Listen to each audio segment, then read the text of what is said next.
کوفہ میں قرآن کے الفاظ دیے تھے یا جو معنی پیغمبر سے سمجھے وہ معنی بھی دیا تھا؟ کہا جی وہ معنی بھی دیا تھا۔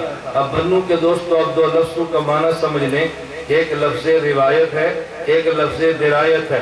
الفاظ کے منتقل کرنے کا نام روایت ہے، الفاظ کا معنی سمجھانے کا نام درایت ہے۔ ایک ہے لفظ کو آگے پہنچانا، ایک ہے لفظ کا معنی سمجھانا۔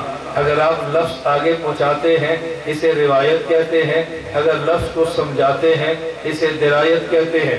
میں نے کہا صحابہ کرام نے مکہ اور مدینہ سے الفاظ قرآن لیے اور کوفہ کو دے دیے، اسے آپ کہیں گے یہ روایت کوفہ کی ہے، لیکن جو صحابہ کرام نے سمجھا اور کوفہ والوں کو سمجھا دیا اس کا نام آپ کیا رکھیں گے؟ کہا جی اس کا نام درایت رکھیں گے۔ میں نے کہا فرق صرف اتنا ہے کہ تم نے صحابہ کی صرف روایت کو لیا ہے، ہم نے روایت کو بھی لیا ہے، ہم نے درایت کو بھی لیا ہے۔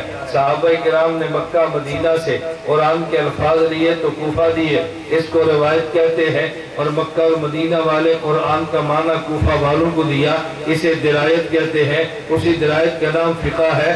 اگر روایت کوفہ کی ہے تو درایت بھی کوفہ کی ہے۔ تو جس طرح کوفہ کا قرآن نہیں ہے، مکہ مدینہ سے چلا پھر وہاں سے واپس آیا، قرآن وہی ہے کہ مکہ اور مدینہ کے الفاظ کا معنی کوفہ میں چلا اور پھر وہاں سے واپس آیا۔ تو جس طرح الفاظ بھی ان والے ہیں، الفاظ کا معنی بھی ان والا ہے۔ ہم روایت بھی انہی کی لیتے ہیں، درایت بھی انہی کی لیتے ہیں۔ تو میں سمجھا یہ رہا تھا کہ دیکھیں ہم صحابہ کرام کو لیتے ہیں، اللہ کے پیغمبر نے قرآن کنہیں دیا؟ صحابہ کو۔ اللہ کے پیغمبر نے حدیث کن کو دی ہے؟ صحابہ کرام کو۔ تو صرف قرآن اور حدیث کے الفاظ نہیں دیے بلکہ قرآن اور حدیث کا معنی بھی دیا ہے۔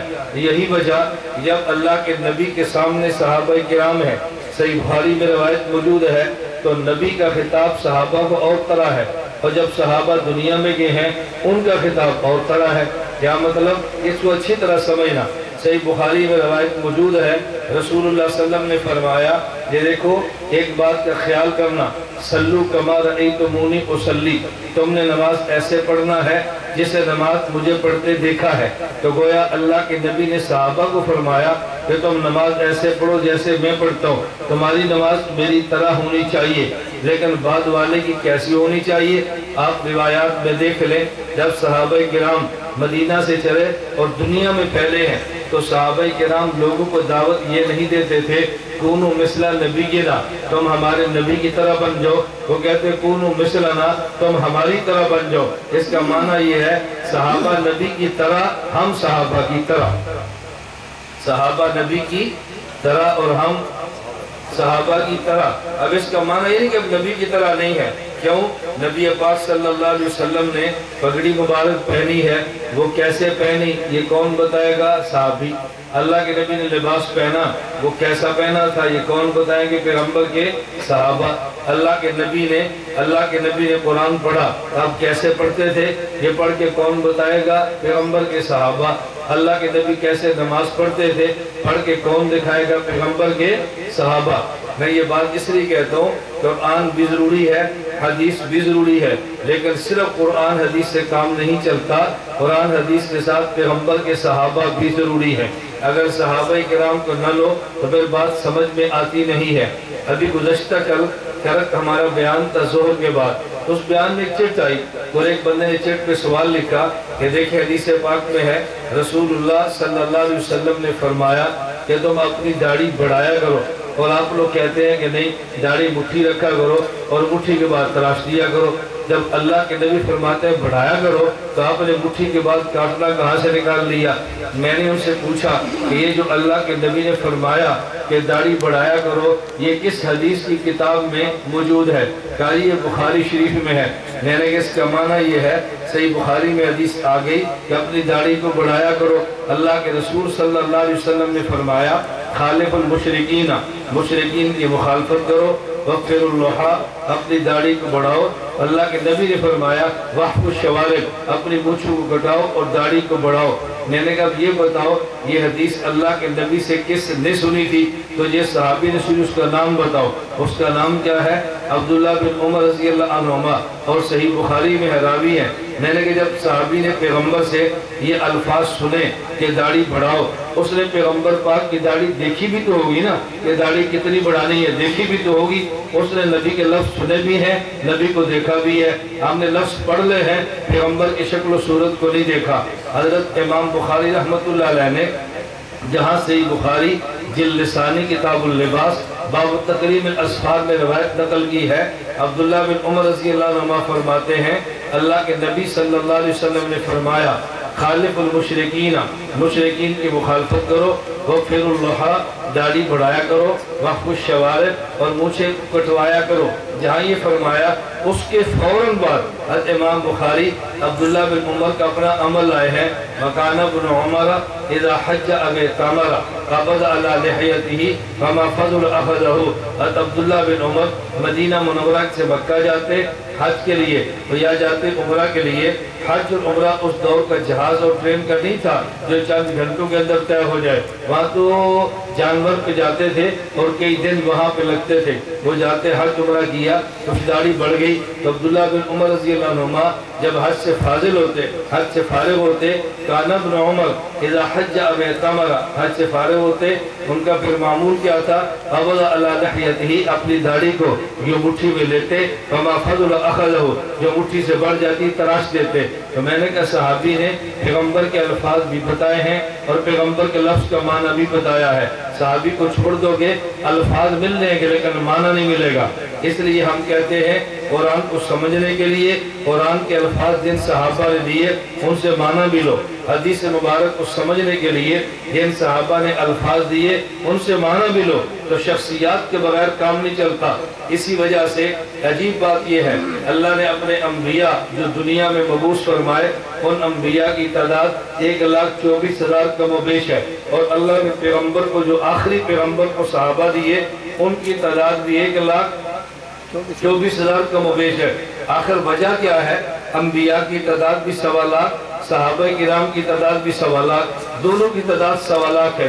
قرآن کریم کے الفاظ پہ غور کریں، فرمائے من النبیین والصدیقین، آگے والشہداء والصالحین۔ عوام بھی سمجھ سکتی ہے، طالب علم جلدی سمجھ جائے گا۔ نبیین صدیقین دونوں کا وزن ایک ہے، شہداء اور صالحین دونوں کا وزن ایک جیسا نہیں ہے۔ شہداء اور صالحین کی تعداد میں فرق ہے، نبیین صدیقین کی تعداد میں فرق نہیں ہے، ان کا وزن بھی ایک جیسا ہے۔ اس کی وجہ اچھی طرح سمجھنا، انبیاء کی تعداد بھی 1.25 لاکھ، صحابہ کرام کی تعداد بھی 1.25 لاکھ۔ یہ تعداد ایک جیسی کیوں ہے؟ اللہ پاک نے اپنے پیغمبر کو اعزاز دیا ہے کہ نبی نمائندہ خدا ہوتا ہے، صحابی نمائندہ مصطفیٰ ہوتا ہے۔ نبی نمائندہ خدا ہوتا ہے، صحابی نمائندہ مصطفیٰ ہوتا ہے۔ اللہ نے اپنے حبیب کو اعزاز دیا کہ میرے محمد یہ آپ کا اعزاز ہے کہ جتنے نمائندے میرے ہیں اتنے نمائندے تیرے ہیں، جتنے نمائندے میرے ہیں اتنے نمائندے تیرے ہیں، دونوں کے نمائندے جتنے ہیں، توجہ رکھیں، جتنے نمائندے میرے اتنے نمائندے تیرے، تجھ پر میری نمائندگی ختم ہے، ان پر تیری نمائندگی ختم ہے، تیرے بعد میرا نمائندہ کوئی نہیں اور ان کے بعد تیرا نمائندہ کوئی نہیں، وہ بھی 1.25 لاکھ اور یہ بھی 1.25 لاکھ۔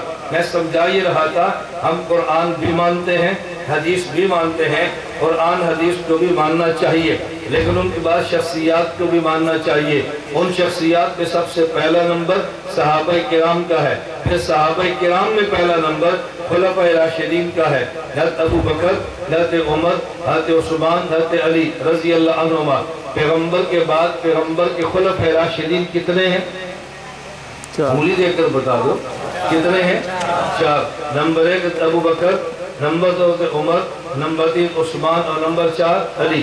ترتیب یہی ہے، پہلا نمبر حضرت ابو بکر کا، دوسرا حضرت عمر کا، تیسرا عثمان کا، چوتھا علی کا۔ یہ نہیں کہنا پہلا نمبر علی کا نا، پہلا نمبر ابو بکر صدیق کا، دوسرا عمر کا، تیسرا عثمان کا، چوتھا علی کا۔ یہ ترتیب یہی ہے۔ اس کی وجہ توجہ سے بات سمجھنا، یہ وجہ یہ ہے، ترتیب آپ اس لیے مانتے ہیں، ان میں سے 2 وہ ہیں جو پیغمبر پاک کے سسر ہیں اور 2 وہ ہیں جو پیغمبر پاک کے داماد ہیں۔ حضرت ابو بکر عمر یہ نبی پاک صلی اللہ علیہ وسلم کے سسر ہیں، حضرت عمر، حضرت عثمان، حضرت علی یہ رسول اللہ صلی اللہ علیہ وسلم کے داماد ہیں۔ دو سسر اور دو داماد. سسر کی حیثیت باپ کی ہے، داماد کی حیثیت بیٹے کی ہے. باپ کا نمبر پہلے ہے، بیٹے کا نمبر بعد میں ہے.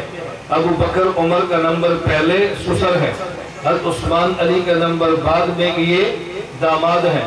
اب دیکھو اگر آپ کو ملنے کے لیے آپ کے سسر بھی ہیں، آپ کے داماد بھی ہیں، تو پہلے عزت سسر کی کریں گے یا داماد کی؟ پہلا نمبر کس کا ہے؟ سسر کا. کیوں؟ وہ باپ لگتا ہے. اور پھر نمبر بیٹے داماد کا. کیوں؟ وہ بیٹا لگتا ہے. تو پہلے ابو بکر عمر یہ سسر ہیں، پھر عثمان علی یہ دونوں داماد ہیں. سسر کا نمبر پہلے ہے، داماد کا نمبر بعد میں ہے. پھر ابو بکر عمر دونوں سسر رضی اللہ عنہ. ان میں ابو بکر صدیق بڑے ہیں، حضرت عمر چھوٹے ہیں. صدیق نے کلمہ پہلے پڑھا ہے، حضرت عمر نے بعد میں پڑھا ہے. تو صدیق کا نمبر پہلا ہے، حضرت عمر کا نمبر دوسرا ہے. یہ دونوں داماد ہیں. حضرت عثمان حضرت علی، ان میں سے عثمان یہ عمر میں بڑے ہیں، حضرت علی عمر میں چھوٹے ہیں. نمبر دو، حضرت عثمان حضور کے داماد دوہرے ہیں. ان کے گھر میں دو بیویاں ہیں، دو بیٹیاں حضور پاک کی رقیہ ام کلثوم.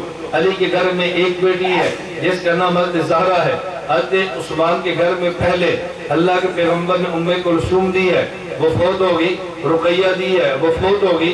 فرمایا اگر میری 40 بیٹیاں بھی ہوتی اور فوت ہوتی رہتی، میں یک بعد دیگر عثمان تیرے نکاح میں دیتا رہتا. عثمان دوہرے داماد، علی اکارے داماد. نمبر 3، عثمان نے بھی کلمہ پڑھا، حضرت علی نے بھی پڑھا، لیکن بلوغ کی حالت میں عثمان کا کلمہ پہلے ہے، علی کا بعد میں ہے. جب حضرت علی نے کلمہ پڑھا نابالغ تھے، حضرت عثمان نے کلمہ پڑھا تو بالغ تھے. یوں دیکھیں تو ان کا اسلام پہلے بنتا ہے بلوغ کی حالت میں. حضرت عثمان بڑے ہیں، علی چھوٹے ہیں. عثمان داماد دوہرے ہیں، علی داماد اکارے ہیں. تو عثمان کا نمبر پہلا ہے، علی کا بعد میں ہے. ہم نے جب چاروں کو دیکھا، ابو بکر عمر سسر ہیں، عثمان و علی داماد ہیں. سسر پہلے داماد بعد میں. پھر ان دو سسروں میں سے صدیق اکبر بڑے ہیں، حضرت عمر چھوٹے ہیں. صدیق کا نمبر 1 ہے، عمر کا نمبر 2 ہے. اور جب یہ داماد دیکھے، عثمان داماد دوہرے ہیں، علی داماد اکارے ہیں. عثمان کا نمبر 3 ہے، علی کا نمبر 4 ہے. ہم چاروں کو مانتے ہیں، لیکن اس ترتیب سے مانتے ہیں جس ترتیب میں عقل بھی مانتی ہے اور جس ترتیب میں نقل بھی مانتی ہے. نقل اور شریعت بھی یہ بات کہتی ہے. رسول اللہ صلی اللہ علیہ وسلم کے دنیا سے جانے کا وقت آ گیا. اللہ کے پیغمبر کا مصلی ہے، نماز کے لیے کس کو کھڑا کرے؟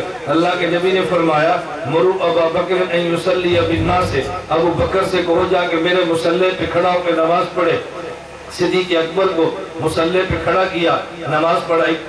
جو یوم گزرے، اللہ کے نبی دنیا سے چلے گئے. رسول اللہ صلی اللہ علیہ وسلم کے جانے کے بعد جب یہ خلافت کا مسئلہ چلا، نبی کا جانشین کون ہونا چاہیے، پہلا خلیفہ کون ہونا چاہیے، حضرت علی نے دلیل پیش کی. حضرت علی نے پہلے یہ بات فرمائی کہ میری رائے یہ ہے حضور کا جانشین حضرت ابو بکر صدیق کو ہونا چاہیے، یہ میری رائے ہے. علی تمہاری دلیل کیا ہے؟ فرمایا میری دلیل یہ ہے کہ اللہ کے نبی نے علی ابو بکر کو اپنے مصلی کا امام بنایا تھا. تو جس کو نبی مصلی اور دین کا امام بنائے اسے ہم کو اپنی سیاست کا امام بنانا چاہیے. اس لیے حق یہ ہے کہ ابو بکر صدیق کو ہم نبی کا خلیفہ بنائیں. حضرت علی بھی ان کے حق کے اندر تھے، ان کو جانشین مانا ہے. تو کسی نے ان سے انکار نہیں کیا. یہ بات اچھی طرح سمجھا کرے. حضرت فاطمہ الزہرا رضی اللہ تعالی عنہ صدیق اکبر کے پاس آئی ہیں. وہ فدق کا باغ تھا، ہمارے ابو کا تھا. ہمارے ابو دنیا سے چلے گئے، اس کا خرچہ ہمیں ملتا تھا. آپ وہ فدق کا باغ ہمیں دے دیں، خیبر والے کا.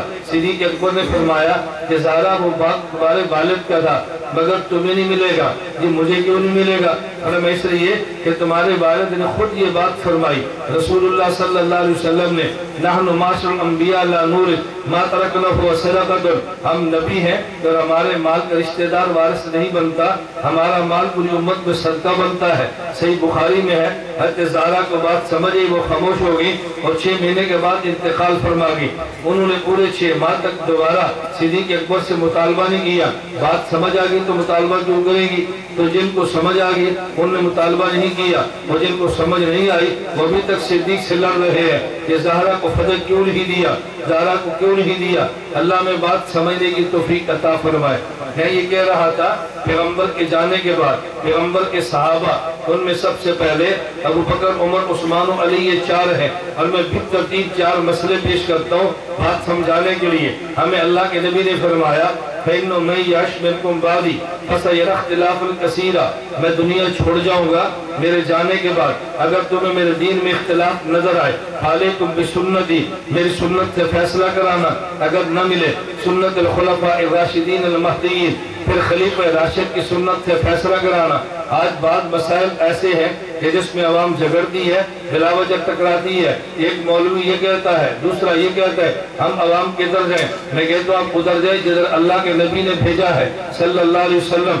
اللہ کے نبی فرما رہے ہیں انہو من یعش منکم بعدی فسیری اختلافا کثیرا، میں دنیا چھوڑ جاؤں گا میرے جانے کے بعد اختلافات ہوں گے۔ اللہ کے نبی نے فرمایا اختلافات تو ہوں گے، جب نبی نے فرما دیا اختلاف ہونے ہیں، اختلافات کا حل کیا ہے؟ فرمایا میری سنت یا خلیفہ راشد کی سنت کو دیکھنا، اختلاف حل ہو جائیں گے۔ میں چار مسئلوں پہ چار فیصلے پیش کرتا ہوں تاکہ آپ کا ذہن بنے ہم نے جانا کدھر ہے۔ مسئلہ نمبر 1، آج کچھ مولوی کہیں گے رسول اکرم صلی اللہ علیہ وسلم دنیا سے تشریف لے گئے اور تشریف لے جانے کے بعد اپنی قبر مبارک میں زندہ ہے۔ کوئی مولوی صاحب کہہ دیں گے رسول اللہ صلی اللہ علیہ وسلم دنیا سے تشریف لے گئے اور جانے کے بعد قبر مبارک میں زندہ نہیں ہے۔ کوئی کہے گا قبر مبارک پہ آپ جا کے وہاں پہ صلاۃ و سلام پڑھے تو سن لیتے ہیں، کوئی کہے گا یہ نہیں سنتے۔ یہ جھگڑا چلتا رہے گا، وہ بھی آیات پڑھ دیں گے، یہ بھی پڑھ دیں گے، وہ بھی حدیث پڑھ دیں گے، یہ بھی پڑھ دیں گے، عوام پریشان۔ مولوی صاحب ہم کدھر جائیں؟ اللہ کے نبی نے فرمایا وَسُنَّتِ الْخُلَفَاءِ الرَّاشِدِينَ الْمَهْدِيِّينَ، خلیفہ راشد کے فیصلے کو مانو۔ خلیفہ راشدین میں پہلے خلیفہ حضرت ابو بکر صدیق رضی اللہ عنہ ہے، ان نے فیصلہ کیا کیا ہے؟ صدیق اکبر نے فرمایا بھی ہے، صدیق اکبر نے عمل بھی کیا ہے، دونوں باتیں فرما دی۔ صدیق ہوتا ہی وہ ہے کہ جو بولتا ہے وہ کر کے دکھاتا ہے، اس کے قول اور فعل میں کوئی تضاد نہیں ہوتا۔ اللہ کے نبی دنیا سے گئے ہیں، صدیق اکبر آئے ہیں، آپ کی پیشانی مبارک کو چوما ہے اور پھر طِبْتَ حَيًّا وَمَيِّتًا، حضور آپ کا دنیا میں رہنا مبارک، دنیا کو چھوڑ دینا بھی مبارک۔ اور میں صدیق کہتا ہوں وَالَّذِي نَفْسِي بِيَدِهِ، خدا کی قسم اٹھا کر کہتا ہوں لَا يُذِيقُكَ اللَّهُ الْمَوْتَتَيْنِ أَبَدًا، اللہ تو موتیں آپ کو کبھی نہیں سکھائے گا۔ یہ دو موتیں کون سی ہیں؟ علامہ عینی نے علامہ عینی نے عمدۃ القاری میں لکھا ہے، ابن حجر اسقلانی نے فتح الباری میں لکھا ہے، حضرت شیخ سلیم اللہ نے کشف الباری میں لکھا ہے، اور حضرت علامہ حضرت شیخ زکریا رحمۃ اللہ علیہ نے الکنز المتواری میں لکھا ہے۔ آپ جتنی حدیث بخاری کی اٹھائیں ان حضرات نے لکھا ہے کہ جب انسان دنیا سے جاتا ہے اور قبر میں جاتا ہے اس کی روح کو لوٹاتے ہیں، پھر ثواب اور جواب کرتے ہیں، یہ زندگی ملتی ہے، پھر روح کو نکال کے دوبارہ موت بصورت نیند اس کو دیتے ہیں۔ لیکن پیغمبر کو جب حیات ملتی ہے یستمر حیّا لا تقربہ موت، اس کے بعد اس کو موت نہیں آتی، جو ہمیشہ زندہ رہتا ہے۔ تو صدیق اکبر نے فرمایا ایک موت خدا نے چکھا دی ہے، دوسری قبر میں موت جو امت کو ملتی ہے وہ اللہ آپ کو نہیں دیں گے، آپ کو ہمیشہ حیات ملے گی۔ اور عمل کیسے ثابت کیا؟ صدیق اکبر دنیا سے جانے لگے۔ علامہ آجری نے اشریہ میں لکھا ہے کہ حضرت صدیق اکبر نے وصیت فرمائی کہ جب میرا انتقال ہو جائے غسل دے دو، کفن دے دو، جنازہ ہو جائے، میری میت کو اٹھا لینا، پیغمبر کے روزے کے پیر رکھ دینا، حضور سے اجازت مانگنا، اجازت ملے تو دفن کرنا، اجازت نہ ملے دفن نہ کرنا۔ علامہ فخر الدین رازی رحمۃ اللہ علیہ نے تفسیر کبیر سورہ کہف میں لکھا ہے اللہ کے نبی حضرت صدیق اکبر کے بارے میں لما حملت جنازتہ الی باب قبر النبی صلی اللہ علیہ وسلم، صدیق اکبر کا جنازہ اٹھا لیا گیا، نبی پاک کی قبر کے پاس رکھ دیا گیا۔ فنودی السلام علیکہ یا رسول اللہ، صحابہ کرام نے حضور کی قبر پہ عرض کیا السلام علیکہ یا رسول اللہ، یہ صحابہ کا طریقہ تھا رضی اللہ عنہ۔ ارجع ابو بکر بالباب، حضور یہ صدیق ابو بکر دروازے پر آیا ہے۔ امام راضی کہتے ہیں قبر سے آواز آئی ادخل الحبیب الی الحبیب، حبیب کو حبیب تک پہنچا دو۔ تو صدیق بھولا بھی ہے، صدیق نے عمل سے بھی ثابت کیا ہے، اللہ کے نبی قبر میں زندہ بھی ہیں اور سنتے بھی ہیں۔ میں صرف سمجھا ہی رہا تھا کہ فیصلہ ایک مسئلہ خلیفہ راشد ابو بکر، دوسرا مسئلہ آج جھگڑے چل رہے ہیں، کوئی کہتا ہے یہ 3 طلاق دو تو 3 ہوتی ہے، کوئی کہتا ہے 3 طلاق دو تو 1 ہوتی ہے۔ ہم کہتے ہیں جھگڑنے کی ضرورت نہیں ہے، آپ آؤ اللہ کے نبی کے خلفاء کے فیصلے دیکھو۔ حضرت عمر بن خطاب رضی اللہ تعالیٰ عنہ، توجہ رکھنا، حضرت عمر بن خطاب رضی اللہ تعالیٰ عنہ کا فیصلہ یہ صحیح مسلم میں موجود ہے، اور صحیح مسلم میں فیصلہ کیا موجود ہے؟ کان طلاق عہد رسول اللہ وخلافت ابی بکر وسنتین من خلافت عمر طلاق الثلاث واحدۃ۔ فرماتے ہیں اللہ کے نبی کے دور میں لوگ 3 طلاق نہیں دیتے، 3 کی بجائے 1 دیتے۔ حضرت صدیق اکبر کے دور میں 3 اکٹھی نہیں دیتے، 3 کی جگہ پہ 1 دیتے۔ حضرت عمر کی خلافت کے ابتدائی 2 سالوں میں 3 طلاق اکٹھی نہیں، 3 کی بجائے 1 دیتے۔ حضرت عمر کا دور آیا تو لوگوں نے اکٹھی 3 دینا اکٹھی شروع کر دی۔ حضرت عمر فرمانے لگے کہ دیکھو ان کے لیے یا کچھ گنجائش موجود تھی، ان الناس قد استعجلوا فی امر کانت لهم فیہ انات، لوگوں نے اس معاملے میں جلدی کی ہے یا کچھ گنجائش موجود تھی، فلو امضیناہ علیہم امضاہ علیہم، ہم ان کے لیے فیصلہ نافذ کیوں نہ کرتے۔ حضرت عمر نے فیصلہ فرما دیا کہ جو 3 دے گا 3 ہی نافذ ہوں گی۔ حضرت رسول اللہ کے دور میں، صدیق اکبر کے دور میں، عمر کی خلافت کے ابتدائی دور میں لوگ 3 نہیں دیتے بلکہ 3 کی بجائے 1 دیتے تھے۔ جب 1 دیں گے تو نافذ بھی 1 ہوگی، اب 3 دینی شروع ہوگی تو عمر نے فیصلہ فرمایا کہ 3 دو گے تو 3 ہی ہوگی۔ حضرت عمر نے فیصلہ دے دیا کہ 3 طلاق دو تو 3 ہے، 3 طلاق دو تو 1 نہیں ہوتی۔ مسئلہ نمبر 3، آج مسئلوں میں جھگڑے اور بحث چل پڑتے ہیں۔ وہ بحث کون سی ہے کہ دیکھو جمعہ کا آ گیا تو جمعے کے دن اذان 2 دینی ہے کہ جمعے کے دن اذان 1 دینی ہے۔ ہم کہتے ہیں جمعے کے دن اذان 1 نہیں 2 دینی ہے، اب بعض لوگ کہتے ہیں 1 دینی ہے۔ ہم نے کہا اللہ کے نبی نے فیصلہ فرمایا، لوگ کہتے ہیں ہم جائے کدھر، اس مولوی کی مانے ادھر 2 اذان ہے ادھر 1 اذان ہے۔ اللہ کے نبی نے فرمایا خلیفہ راشد مانو۔ امام بخاری نے صحیح بخاری میں نقل کیا ہے ان التعزین الثانی یوم الجمعہ امر بعثمان من قصر اہل المسجد۔ حضرت عثمان غنی کا فتویٰ ہے کہ تم نے جمعے کے دن اذان 2 دینی ہے۔ خلیفہ راشد کا فیصلہ آ گیا، اختلافات اور جھگڑے ختم ہو گئے۔ مسئلہ نمبر 4، رمضان مبارک آئے گا، اب آپ نے تراویح کتنی پڑھنی ہے؟ ہم کہتے ہیں 20 پڑھنی ہے، بعض لوگ کہیں گے 8 پڑھنی ہے، لوگ کہتے ہیں ہم کدھر دیں؟ ہم نے کہا ادھر دیں جدھر پیغمبر نے بھیجا ہے۔ مسند الامام زید حضرت علی بن ابی طالب رضی اللہ عنہ سے حدیث نقل کی ہے۔ مسند الامام زید، یہ امام زید کون ہے؟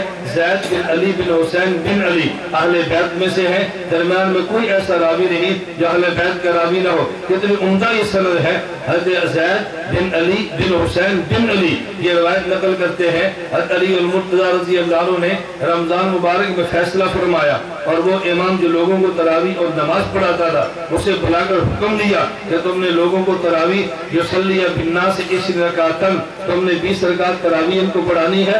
وَيُصَلِّمُ بَيْنَ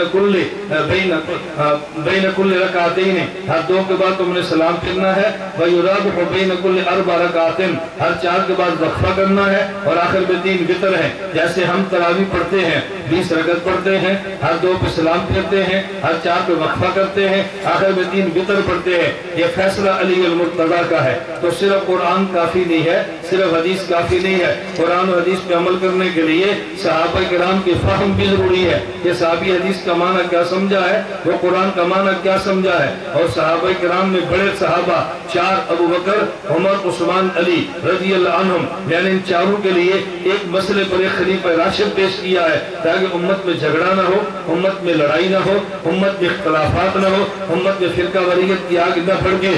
اس لیے ہم پورے ملک میں آواز لگا رہے ہیں امت کو اختلافات سے بچاؤ، فرقہ واریت سے بچاؤ، مذہبی منافرت سے بچاؤ، اور اس ملک میں امن اور سکون تب ہوگا جب اتفاق کی بات ہوگی، اختلاف کی بات نہیں ہوگی۔ صحابہ کرام اہل بیت ہمارا ایمان ہے، ان کو لے کر قرآن کو سمجھ لو، حدیث مبارک کو سمجھ لو، پھر کوئی جھگڑا نہیں ہے۔ جھگڑا تب ہوتا ہے جب کسی کی مذہبی شخصیت پہ اٹیک کرتے ہیں تو پھر اختلافات شروع ہوتے ہیں۔ مذہبی شخصیات پہ اٹیک چھوڑ دو، اختلافات ختم ہو جائیں گے۔ پیغمبر کے صحابہ کرام کے بعد پھر 4 ائمہ ہیں، حضرت امام اعظم ابو حنیفہ، حضرت امام مالک، امام شافعی، حضرت امام احمد بن حنبل۔ یہ بات توجہ سے سمجھنا، ہم نے ان میں جس امام کی تقلید کی ہے حضرت امام اعظم ابو حنیفہ نعمان بن ثابت رحمہ اللہ تعالی ہے۔